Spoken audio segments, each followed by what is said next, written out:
Iran আমেরিকার দ্বিতীয় দফার বৈঠক নিয়ে শুরু হয়েছে রীতিমতো নাটক।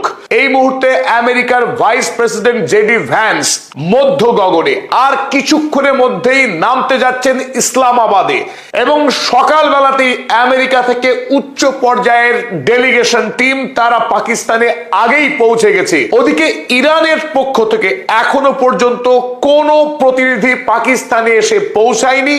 আর কিছুক্ষণ আগে ডোনাল্ড ট্রাম্প আবার টুইট করে জানিয়েছেন আজকেই ইরান এবং পাকিস্তানের মধ্যে চুক্তি সম্পাদিত হচ্ছে। এ বিষয়ে তিনি আত্মপ্রত্যয়ী, আত্মবিশ্বাসী। ফক্স নিউজকে তিনি সরাসরি জানিয়েছেন আজই সেই মাহেন্দ্রক্ষণ ইরান এবং আমেরিকা চুক্তি স্বাক্ষর করতে চলেছে। এদিকে ইরানের বিদেশ মন্ত্রকের মুখপাত্র ইসমাইল বাঘেই জানিয়েছেন ইসলামাবাদে আমেরিকার সঙ্গে দ্বিপাক্ষিক আলোচনায় বসবার ইরানের কোন রকম পরিকল্পনা নেই এখনো পর্যন্ত। ঘড়ির কাঁটা যখন টিকটিক করে ঘুরে চলেছে, কিছুক্ষণের মধ্যেই নামতে চলেছেন আমেরিকার ভাইস প্রেসিডেন্ট জেডি ভ্যান্স। তখনও পর্যন্ত এই বৈঠক আদৌ হবে কিনা তা নিয়ে কোন রকম নিশ্চয়তা তৈরি হয়নি। আর এটাকেই বিশেষজ্ঞ মহল বলছে আমেরিকার জন্য শতাব্দীর লজ্জা। আমেরিকা এই ধরনের বিব্রতকর মুহূর্তে এর আগে কোনোদিনও পড়েনি। The humiliation of the century, এক শতকের সবচাইতে লজ্জাজনক ঘটনা আমেরিকার জন্য। আমেরিকা যুক্তরাষ্ট্রের খোদ ভাইস প্রেসিডেন্ট তিনি অংশ নিচ্ছেন একটি সভাতে, অথচ যাদের উদ্দেশ্যে সভা করতে আসা সুদূর মার্কিন মুলুক থেকে এই পাকিস্তানের মাটিতে, আর পাকিস্তানের প্রতিবেশী দেশ ইরান, সেই ইরানের পক্ষ থেকে যেখানে মাত্র 2.5 ঘন্টার রাস্তা, সেই ইরানের কোনো প্রতিনিধি দল এখনো এসে পৌঁছায়নি। তাহলে কি এই সভা আদৌ হবে? যদি সভা না হয়, ইরানের পক্ষ থেকে যদি কোনো প্রতিনিধি শেষ পর্যন্ত ইসলামাবাদে এসে উপস্থিত না হয়, তার পরিণাম কি হতে পারে? এর পরিণাম এই হতে পারে যে আমেরিকা যুক্তরাষ্ট্র ইরানের ওপর একটা ভয়াবহ কূটনৈতিক আলোচনাকে ব্যর্থ করা, পণ্ড করার অভিযোগ এনে ইরানের ওপরে মারাত্মক সামরিক আক্রমণ শুরু করতে পারে। আগামীকাল মঙ্গলবার যুদ্ধবিরতি শেষ হচ্ছে তারপরে, তাই যে কোনো মুহূর্তে আমেরিকা ঝাঁপিয়ে পড়তে পারে ইরানের উপরে। এই কথাও সত্য যে ইরান প্রস্তুত হয়ে রয়েছে, তবুও ইরানের উপর যে মারাত্মক সামরিক ক্ষয়ক্ষতি হবে সে কথা বলার অপেক্ষা রাখে না। ওদিকে আমেরিকা গত 50 দিন ধরে সারা পৃথিবীর কাছে তার মুখ দেখাতে পারছিল না, কারণ ইরানের ওপরে যে অন্যায় হামলা চালিয়েছিল সেই দিক থেকে আমেরিকাকে সারা বিশ্ব দায়ী করেছে। কিন্তু এবার যদি ইরান আলোচনায় অংশগ্রহণ না করে, সেই ক্ষেত্রে আমেরিকা কিন্তু একটা নৈতিক শক্তি পেয়ে যাবে। তাহলে কি শেষ পর্যন্ত আলোচনা হচ্ছে, না আলোচনা ভণ্ডুর হয়ে যাবে? তবে পদাতিকের পক্ষে আমাদের এখনো পর্যন্ত কিঞ্চিত হলেও অনুমান এই যে এই আলোচনা শেষ পর্যন্ত হতে চলেছে।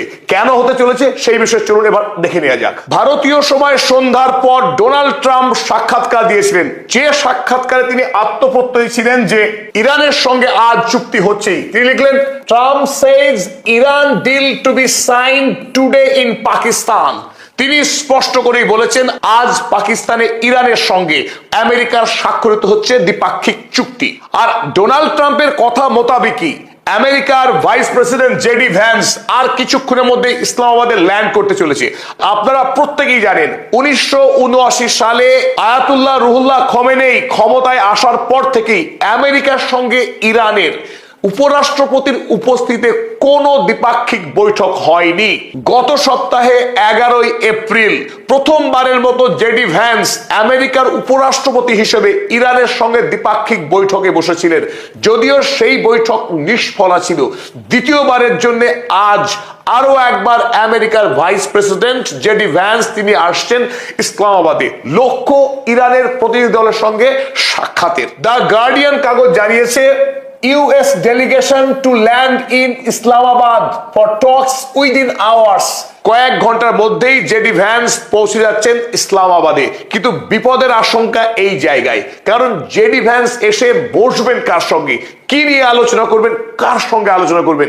কিন্তু পাকিস্তান যারা এই বৈঠককে মধ্যস্থতা করছেন, তারা কিন্তু এখনো আমেরিকাকে বারবার আশ্বস্ত করে চলেছে যে শত দ্বন্দ্ব সত্ত্বেও ইরান এখনো পজিটিভ কিছু না জানালেও ইরান শেষ পর্যন্ত ইসলামাবাদে পৌঁছচ্ছে, তার সমস্ত ব্যবস্থা করছে পাকিস্তান প্রাণপণ। এদিকে আমেরিকার সঙ্গে ইরানের যখন দ্বন্দ্বের পারদ ক্রমশ চড়ছে, কারণ ওমান উপসাগরে আমেরিকা গত কয়েকদিন ধরে যেভাবে নৌ অবরোধ করে রেখেছে, বিশেষ করে ইরানের বন্দরগুলোকে টার্গেট করে, ইরান যাতে বিদেশের বাজারে কোনোভাবেই তেল, পেট্রোকেমিক্যালস, রাসায়নিক সার রপ্তানি করতে না পারে এবং বিদেশের বাজার থেকে, বিশেষ করে চায়না থেকে কোন রকম অস্ত্র শস্ত্র যাতে ইরানে নিয়ে না আসতে পারে, এই ইরানকে চীন বা রাশিয়ার কাছ থেকে অস্ত্র সংগ্রহে বাধা দেওয়ার জন্যই ওমান উপসাগরে আমেরিকা শক্তিশালী নৌ অবরোধ করে রেখেছে।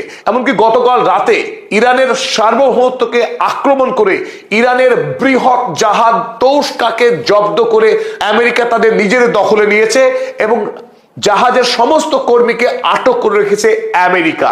এই ঘটনার পর ইরান এবং আমেরিকার মধ্যে দ্বিতীয় পর্বের আলোচনা হওয়ার যেটুকু ক্ষীণ সম্ভাবনা ছিল, সেই সম্ভাবনাও আরব সাগরে ডুবে যায়।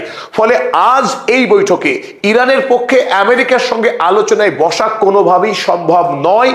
এদিকে বিশেষ করে ডোনাল্ড ট্রাম্প ধারাবাহিকভাবে তিনি দ্বিচারিতা করেছেন, মিথ্যাচার করেছেন যে ইরান আমেরিকার হাতে এনরিচড ইউরেনিয়াম তুলে দিতে সম্মত হয়েছে, ইরান স্ট্রেট অফ হরমুজের দখল ছেড়ে দিতে সম্মত হয়েছে, ইত্যাদি ইত্যাদি ইত্যাদি।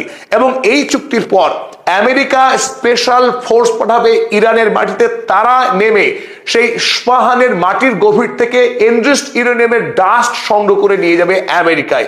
ইরানকে অসম্মান করা, ইরানের সার্বভৌমত্বে আক্রমণ করা, একাধিক ঘটনা ঘটেছে গত কয়েকদিন ধারাবাহিক ডোনাল্ড ট্রাম্পের মারফত। আর অতীতে তো ইতিহাস রয়েছে, আলোচনার মাঝেই ইরানকে আক্রমণ করা দুবার ঘটে গেছে। তাই এই মুহূর্তে ইরানের জনগণ, ইরানের নেতৃত্ব কেউই আমেরিকা যুক্তরাষ্ট্রকে ভরসা করছে না আলোচনার উপযুক্ত রাষ্ট্র হিসেবে। তবুও আমরা যেটা বলেছিলাম যে ইরান শেষ পর্যন্ত এই বৈঠকে যোগ দিতেও পারে। শেষ পর্যন্ত পাকিস্তানের অনুরোধে পাকিস্তান বিশেষ দল পাঠাবে তেহরানে, যে দল এসকর্ট করে নিয়ে যেতে পারে ইসলামাবাদে ইরানের প্রতিনিধি দলকে অনুরোধ সাপেক্ষে। কারণ একটাই, যদি ইরান এই সভায় যোগদান না করে, মোহাম্মদ বাঘের গালিবাফ যে কাজগুলি করছিলেন, গোটা পশ্চিমী দুনিয়ায়, ইউরোপ এবং আমেরিকার সাধারণ মানুষের কাছে আমেরিকার সাম্রাজ্যবাদী আগ্রাসন, আমেরিকার বর্বরতার সম্পর্কে একটা প্রকট ছবি তৈরি করছিলেন, সেই ছবিতে কিন্তু বড়সড় আঘাত লাগবে। ইরান আমেরিকার বিরুদ্ধে যে ন্যারেটিভ তৈরি করছিলেন ধীরে ধীরে, সেই ন্যারেটিভ কিন্তু সম্পূর্ণ ভেঙে পড়বে। অর্থাৎ ইরান যুদ্ধ চাইছে, ইরান আলোচনা চাইছে না, কূটনীতিকে অপমান করেছে ইরান, এই বার্তা কিন্তু পশ্চিমী দুনিয়ায় যাবে। তাই পশ্চিমী দুনিয়ায় সাধারণ মানুষের মাঝে ইরান সম্পর্কে যে ছবি তৈরি হয়েছে সদর্থক, সেই ছবিকে বাঁচিয়ে রাখার জন্য, ভাবমূর্তি রক্ষা করবার জন্য ইরানের উচিত এই সভায় যোগদান করা। তাই শেষ মুহূর্তে হলেও ইরানের প্রতিনিধি দল এই সভায় যোগদান করতে পারে, যদিও আলোচনা ফলপ্রসূ হবে না একথা সবাই জানে। তবুও কূটনীতির স্বার্থে এবং আন্তর্জাতিক বিশ্বে ইরানের ভাবমূর্তি রক্ষার ক্ষেত্রে এই সভা শেষ পর্যন্ত সফল হবে বলে আমাদের অনুমান। আর একই কথা দাবি করা হয়েছে পাকিস্তানের পক্ষে। তারা জানিয়েছেন Iran to attend second round of talks with US. ইরানের প্রতিনিধি দল ইসলামাবাদে আমেরিকার সঙ্গে দ্বিতীয় বৈঠকের জন্য উপস্থিত হবেন। ডেসপাইট স্ট্রেট অফ হরমুজ হস্টিলিটিস, হরমুজকে ঘিরে আমেরিকার সঙ্গে ইরানের যে নতুন সংঘাত শুরু হয়েছে, সেই সংঘাত সত্ত্বেও ইরানের